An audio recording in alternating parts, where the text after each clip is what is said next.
கதிர் தனத்துக்கு கொடுத்த சர்ப்ரைஸ் உங்களுக்கும் ரொம்பவே பிடிச்சிருந்ததுன்னா மறக்காமல் இந்த வீடியோக்கு லைக் போட்டு தருவீங்க அன்பு உறவுகளை. இனி வரக்கூடிய எபிசோடுக்கான ப்ரெடிக்ஷன் பார்க்கலாம் வாங்க. தானம் கொஞ்சம் கூட எதிர்பார்க்கல கதிர் தனக்காக இவ்வளோ பெரிய விஷயத்த செய்வார் அப்படின்னு சொல்லிட்டு. தனம் அவங்க அம்மா அப்பாவை பார்த்ததுமே ரொம்பவே சந்தோஷமாக இருக்கிறாங்க. அது மட்டும் இல்லாமல் தனம் அவங்க அம்மா கிட்ட வந்து கேட்டு தெரிஞ்சுக்கிறாங்க. எப்படிம்மா நீங்கள் இங்கே வந்தீங்க, அப்படி என்ன கதிர் வந்து உங்ககிட்ட பேசினாரு செஞ்சார் அப்படின்னு சொல்லிட்டு கேட்கும்போது தனோட அம்மா நடந்த எல்லா விஷயத்தையுமே வந்து சொல்கிறாங்க. உண்மையாகவே கதிர் தம்பி ரொம்பவே தங்கமான பையன் தனம். நாங்கள் நினச்சி கூட பார்க்கல, உன்னோட முதல் வாழ்க்கையை தான் நீ வந்து இஷ்டத்துக்கு அமைச்சு அது உன் கையை விட்டு போயிடுச்சு, ரெண்டாவது வாழ்க்கையும் நீயே அமைச்சுக்கிட்ட அப்படின்னு சொல்லிட்டு தான் உன் மேலே வந்து கோபத்தில் இருந்தோம். ஆனால் கதிர் தம்பி மாதிரி ஒரு பையன் வந்து இந்த உலகத்திலேயே இல்லை. அந்த தம்பி என்ன பண்ணுச்சு தெரியுமா, எங்கள் காலிலேயே விழுந்துருச்சு. அந்த தம்பி உன் மேலே எவ்வளோ பாசம் வச்சுருந்தா இப்படி ஒரு விஷயத்த பண்ணும் நினைக்கவே ரொம்பவே சந்தோஷமாக இருக்குத்தானோ.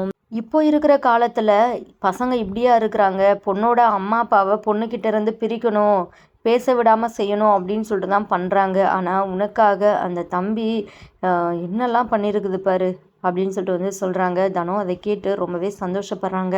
தனத்தோட அம்மா, தனம் நீ ரொம்பவே சரியான வாழ்க்கையை தான் அமைச்சிருக்கிற அப்படின்னு சொல்லிட்டு தனத்தோட அம்மா அப்பா பேசிட்டு போயிடுறாங்க. இங்கே வாசுகிக்கிட்ட பேசணும் அப்படின்னு சொல்லிட்டு தனம் ரொம்பவே யோசிச்சுட்டு இருக்கிறாங்க கதிரை பற்றி.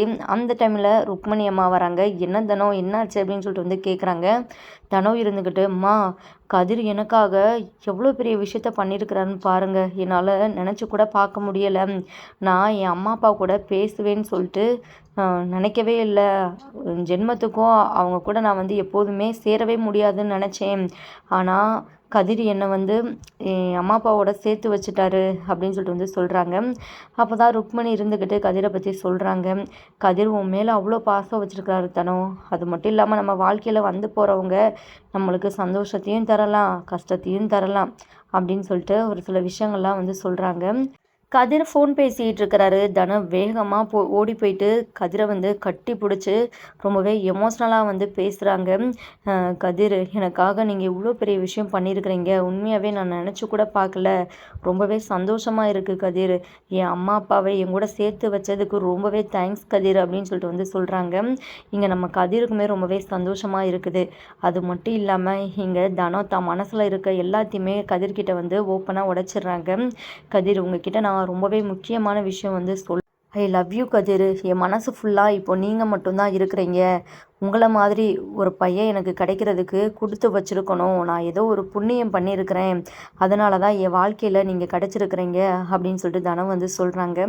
கதிருக்கு சந்தோஷம் தாங்க முடியலை. தனமா, என்ன தனமா, நீங்கள் சொல்கிறது உண்மையா, நீங்கள் என்னை காதலிக்கிறீங்களா அப்படின்னு சொல்லிட்டு வந்து கேட்குறாங்க. ஆமாம் கதிர், எனக்கு உங்கள் மேலே எப்படி காதல் வந்துச்சுன்னு எனக்கே தெரியலை. நீங்கள் அவ்வளோ நல்லவர், நீங்கள் பண்ணுற எல்லா விஷயமும் எனக்கு ரொம்பவே பிடிச்சிருக்குது. எனக்காக இவ்வளோ விஷயங்கள்லாம் பண்ணுறீங்க, உங்களை யாருக்கு தான் பிடிக்காது கதிர். ஐ லவ் யூ கதிர். இனி உங்களை விட்டுட்டு நான் எங்கேயுமே போக மாட்டேன். வாழ்க்கை முழுவதும் உங்களோட தான் நான் வாழணும், உங்களோடையே நான் சாகணும். நீங்கள் இல்லாத வாழ்க்கையே எனக்கு இல்லை அப்படின்னு சொல்லிட்டு நம்ம தனம் பார்த்திங்கன்னா பேசிகிட்டு இருக்கிறாங்க. நம்ம கதிருக்கு அதை நம்பவே முடியலை, ரொம்பவே சந்தோஷமாக இருக்குது. நம்ம கதிரும் தனத்தை ஹக் பண்ணிக்கிறாங்க. தனமா, நீங்கள் கிடைக்கிறதுக்கு தான் நான் கொடுத்து வச்சுருக்கணும். உங்களை எனக்கு அவ்வளோ பிடிக்கும், உங்களை எப்போ பார்த்தனோ அந்த நிமிஷத்துலேருந்தே உங்களை நான் வந்து காதலிக்கிறேன். உங்களுக்காக நான் என்ன வேணாலும் பண்ணுவேன் தனமா அப்படின்னு சொல்லிட்டு வந்து சொல்கிறாங்க. நீங்கள் நம்ம தனம் இருந்துக்கிட்டு அந்த லெட்டர் விஷயத்தை பற்றியும் சொல்கிறாங்க. நீங்கள் என்னை காதலிக்கிறீங்க, எந்த அளவுக்கு காதலிக்கிறீங்க அப்படின்னு சொல்லிட்டு எல்லாமும் எனக்கு தெரியும் கதிர். நீங்களே வந்து அதை என்கிட்ட சொல்லணும் அப்படின்னு சொல்லிட்டு தான் நான் வந்து வெயிட் பண்ணேன். நான் முன்கூட்டியே லெட்டரை படிச்சுட்டேன். நீங்கள் வந்து சொல்கிறதுக்காக அந்த ஒரு அழகான தருணத்துக்காக தான் வெயிட் பண்ணேன். ஆனால் நீங்கள் தான் சொல்லவே இல்லை. இனியும் நான் வந்து லேட் பண்ணக்கூடாது, அதுவும் எனக்காக இவ்வளோ பண்ணுற ஒருத்தர்கிட்ட நான் இன்னியும் காதலை சொல்லாமல் இருந்தால் நான் ஒரு பைத்தியக்காரி தான் அப்படின்னு சொல்லிட்டு நம்ம தனம் வந்து சொல்லிகிட்டு இருக்கிறாங்க.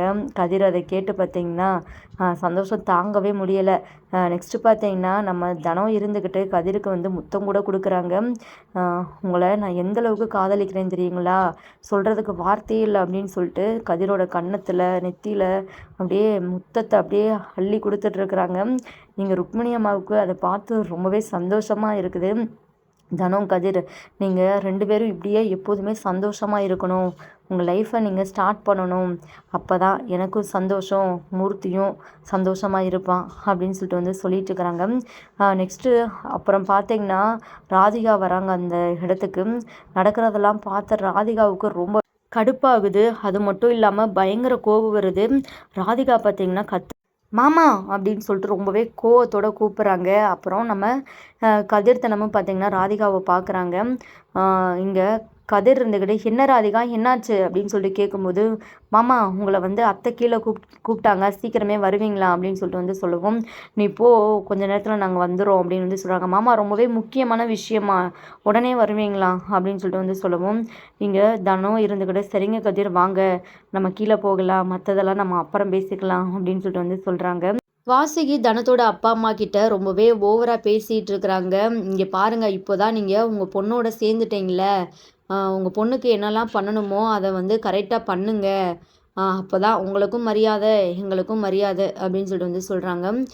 என்னெல்லாம் பண்ணணும் சொல்லுங்கம்மா அப்படின்னு சொல்லிட்டு கேட்கும்போது வாசுகி அது இதுன்னு சொல்லிட்டு ஒரு பெரிய லிஸ்ட்டே போடுறாங்க. அந்த டைமில் நம்ம கதிர் வராங்கம்மா, என்னம்மா பண்ணிகிட்டு இருக்கிற, இந்த மாதிரிலாம் எதுக்காக நீ கேட்டுட்ருக்கிற, இங்கே பாருங்கள் அம்மா அது கேட்குறாங்க இது கேட்குறாங்க அப்படின்னு சொல்லிட்டு நீங்கள் எதுவுமே வாங்கி தரணும்னு அவசியமே இல்லை. நீங்கள் தனமாக்கு எந்த ஒரு நகையும் போடணும்னு அவசியம் இல்லை. என் தனத்துக்கு என்னெல்லாம் தேவையோ அதை நான் பார்த்துக்குவேன். அவங்களுக்கு என்ன வேணுமோ அதை நான் வாங்கி கொடுத்துக்குவேன். இந்த சீர்வரிசை அது இதுன்னு சொல்லிட்டு நீங்கள் எதுவுமே தர வேணாம் அப்படின்னு சொல்லிட்டு வந்து சொல்கிறாங்க கதிர். அதை கேட்டு இங்கே வாசுகிக்கு அப்படி தலையில் இடி விழுந்தாப்புல இருக்குது. ஏண்டா கதிர், உனக்கு என்ன பைத்தியம் பிடிச்சி போச்சா? முன்னதான் தனம் அவங்க அம்மா அப்பாவோட வந்து பேசாமல் இருந்தா, இப்போ தான் பேசிட்டாங்களே, செய்ய வேண்டியதை செஞ்சால் தானே வந்து நம்மளுக்குமே 4 பேர் முன்னாடி மதிப்பு மரியாதை இருக்கும். அதை விட்டு நீ நீ அது வேணாம் அதெல்லாம் பண்ணக்கூடாது அப்படின்னா என்னடா கதிர், அப்போ அம்மா பேச்சுக்கு என்ன மரியாதை அப்படின்னு சொல்லிட்டு வந்து கேட்குறாங்க. அம்மா இதெல்லாம் கொடுத்தாதான் 4 பேர் மதிப்பாங்கன்னா அந்த மதிப்பு மரியாதை எனக்கு தேவையே கிடையாது. என்ன மீறி எனக்கு தெரியாமல் தனத்தோட அம்மா அப்பா கிட்ட எதுனாலும் நீ வந்து வரதட்சணை வாங்கினேன்னா அவ்வளோதான், நானே வந்து உன்னை போலீஸில் வந்து பிடிச்சி தந்துடுவேன் அப்படின்னு சொல்லிட்டு வந்து சொல்கிறாங்க. வாசுகி இருந்துக்கிட்டு அதை கேட்டு ரொம்பவே அதிர்ச்சி ஆகுறாங்க. பா சாமி நான் எதுவுமே வாங்கலடா விடு அப்படின்னு சொல்லிட்டு வந்து சொல்கிறாங்க. நெக்ஸ்ட்டு பார்த்தீங்கன்னா இங்கே ருக்மணி இருந்துக்கிட்டு இப்போ வரைக்குமே தனம் கதிர் 2 பேருமே ஒன்று சேர்ந்து வாழலை, அவங்களுக்கு வந்து முதலிரவு ஏற்பாடு பண்ணணும் அப்படின்னு சொல்லிட்டு வந்து சொல்கிறாங்க. இங்கே தனத்தோட அம்மாவும் வந்து இன்றைக்கே வந்து நம்ம ஏற்பாடு செஞ்சிடலாம் அப்படின்னு வந்து சொல்லிட்டு இருக்கிறாங்க.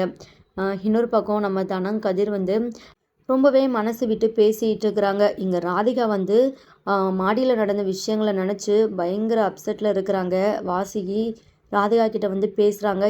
ராதிகா என்னடி, எதுக்காக இப்போ இஞ்சி தின்ன குரங்கு மாதிரி முகத்தை வச்சுட்டு இருக்கிற, என்னாச்சு, ரொம்பவே கோவத்தில் வேற இருக்கிற, அப்படி என்ன தான் நடந்துச்சு, நீ மாடிக்கு போயிட்டு வந்ததுலேருந்து சரியே இல்லையே, என்ன அங்கே எதுவும் நடந்துச்சா அப்படின்னு சொல்லிட்டு கேட்கும்போது, அதை எப்படி என் வாயால் சொல்லுவேன், அந்த தனம் என் கதிர் மாமாவுக்கு முத்தம் கொடுத்துட்டு இருந்தா, அதை என் கண்ணால் பார்த்துட்டு அவளை ஒரு 2 அடி அடிச்சிருந்தா கூட என்னோட ஆத்திரம் தீர்ந்திருக்கும். நான் பார்த்துட்டு அமைதியாக இருந்துட்டேனே என்னால் தாங்கிக்கவே முடியலை அப்படின்னு சொல்லிட்டு வந்து சொல்கிறாங்க. வாசுகிக்கு ரொம்பவே அதிர்ச்சியாக தான் இருக்குது. ஃபிட்டாக இந்த தனம் கதிரேசனை கைக்குள்ளே போட்டுக்குவா போலயே, இந்த கதிர் பையனும் இந்த தனத்துக்காக இம்புட்டு பண்ணிகிட்டு இருக்கிறான், ஒன்றுமே புரியலையே அப்படின்னு சொல்லிட்டு வாசுகியும் ரொம்பவே யோசிச்சுட்டு இருக்கிறாங்க. இங்கே ராதிகா இருந்துக்கிட்டு, அத்தை நீ என்கிட்ட என்ன சொன்ன, மாமாவை எனக்கு கல்யாணம் பண்ணி வைக்கிறேன்னு தானே சொன்னேன், எப்போ தான் அதை செஞ்சு வைப்ப, என்னாலலாம் வெயிட் பண்ண முடியாது, போகிற போக்க பார்த்தா அந்த தனம் மாமாவை மொத்தமாக வளைச்சி போட்டுக்குவா, அப்புறம் ஒன்றுமே பண்ண முடியாது, இப்போவே மாமா தனம் பைத்தியம் பிடிச்சி போயிட்டு என்னெல்லாம் பண்ணிகிட்டு இருக்கிறாருன்னு சொல்லிட்டு பார்த்துட்டு தானே இருக்கிறீங்க அத்தை, உங்களை நம்புனா இனி வேலைக்கு ஆகாது போல், இனி நான் களத்தில் இறங்கினா தான் சரியாக இருக்கும் அப்படின்னு சொல்லிட்டு வந்து சொல்கிறாங்க. உடனே வாசுகி இருந்துக்கிட்டு, ராதிகா நீ வாட்டில் ஏடா கூடமாக இதனால பண்ணி தொலைஞ்சிடாத, பக்குவமாக நான் வந்து பண்ணுறேன், நீ கொஞ்சம் பொறுமையாக இரு, மற்றதெல்லாம் நான் பார்த்துக்கிறேன் அப்படின்னு சொல்லிட்டு வந்து சொல்கிறாங்க. ஆமாம் உன்னை நம்புனா கடைசியாக வந்து நான் நடு ரோட்டில் போயிட்டு தான் உட்கார வேண்டியதுதான், மாமாவும் அந்த தனமும் வாழ்க்கையை வாழ ஆரம்பித்து ஒரு குழந்தைய உனக்கு பெற்று கொடுத்தா நீ வந்து அந்த குழந்தைய வளர்க்குறதுக்கு ஆரம்பிச்சிருவ, அப்புறம் என்ன நீ கண்டுக்காமல் போயிடுவ அப்படின்னு சொல்லிட்டு வந்து சொல்கிறாங்க. ராதிகா என்னடி இப்படிலாம் இப்படியெல்லாம் பேசிகிட்டு இருக்கிற? அப்புறம் நான் எப்படி பேச? நீ எந்த ஒரு ஸ்டெப்புமே எடுக்க மாட்ற. நானும் டெய்லி பார்த்துட்டு தான் இருக்கிறேன். விட்டா நீயும் அந்த தனம் பக்கம் சாஞ்சிருவேன்னு சொல்லிட்டு எனக்கு பயமாக தான் இருக்குது அப்படின்னு சொல்லிட்டு வந்து சொல்கிறாங்க. அது ஒருபோதும் நடக்கவே நடக்காதுடி. நான் உன் மேலே எம்புட்டு பாசம் வச்சுருக்கேன்னு சொல்லிட்டு உனக்கே தெரியும்லடி ராதிகா. அப்புறம் ஏன்டி இப்படிலாம் பேசிகிட்டு இருக்கிற? அத்தையை போயிட்டு நீ சந்தேகப்படலாமா அப்படின்னு வந்து சொல்கிறாங்க. ஆமாம் ஆமாம், நீ என்ன எனக்காக பண்ணுற? எதுவுமே பண்ண மாட்ற. இன்னும் கொஞ்ச நாள் தான் வெயிட் பண்ணுவேன். எதுவுமே நீ பண்ணலைன்னா உன்னை போட்டு தள்ளிடுவேன். கொஞ்சம் கூட யோசிக்க மாட்டேன் அத்தை சொத்தேன்னு அப்படின்னு சொல்லிட்டு ராதிகா வந்து சொல்கிறாங்க. ராதிகா என்னடி இப்படி பேசுகிற? என் கதிர் மாமா மேலே நான் உசுரையே வச்சிருக்கிறேன். என் கதிர் மாமா எனக்கு கண்டிப்பாக வேணும் அப்படின்னு சொல்லிட்டு ராதிகா ரொம்பவே பிடிவாதமாக வந்து சொல்லிட்டு இருக்கிறாங்க. வாசுகி இனி என்ன பிளான் பண்ண போகிறாங்க அப்படின்னு சொல்லிட்டு நம்ம வெயிட் பண்ணி தான் பார்க்கணும். முதல்ல இந்த ராதிகாவை வீட்டை விட்டு வெளியே துரத்தி விடணும் அப்படின்னு நினைக்கிறவங்க கமெண்ட் பண்ணி தெரிவிங்க. அடுத்தடுத்து ரொம்பவே இன்ட்ரெஸ்டிங்கான விஷயங்கள்லாம் நடக்க போது நம்ம வெயிட் பண்ணி பார்க்கலாம். தேங்க்யூ ஃபார் வாட்சிங்.